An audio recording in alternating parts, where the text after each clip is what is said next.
నీకు ఎవరి మీద కోపం వస్తే ఆ వ్యక్తిని మాత్రమే తిట్టు.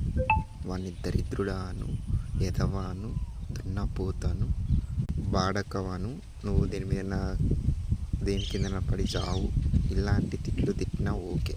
అంతేగాని ఇలాంటి తిట్లు ఎక్కడి వరకు వెళ్తున్నాయి అంటే వాళ్ళ అమ్మ నాన్నను కూడా కలిపి తిడుతున్నారు. ఇప్పుడు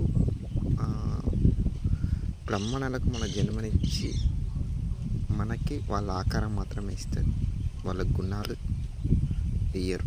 గుణాలు అనేది మనం సొంతంగా తయారు చేసుకొని అలా తయారవుతాం. ఈ గుణాల వల్ల కొంతమంది బ్యాడ్గా అవుతారు. ఆ బ్యాడ్ అనేది వాడిని తిట్టాల్సింది పోయి వానికన్నా అందరినీ తిడుతూ ఉంటారు. దిట్ ఈజ్ ద రాంగ్ వే. ఇంత అబ్యూజింగ్గా తిడుతూ ఉంటారు. అదొక్కటి నాకు నచ్చలేదు. అందుకోసం నాకు కూడా ఎవరికైనా కోపం వచ్చినప్పుడు ఫస్ట్ ఆఫ్ ఆల్ నాకు కూడా అదే భూతపరం వస్తుంది.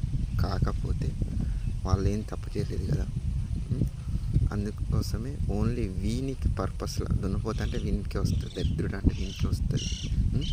వీని పర్పస్లోనే తిడతారు, అంతేగాని అందరినీ యాడ్ చేయకండి. That is the wrong word.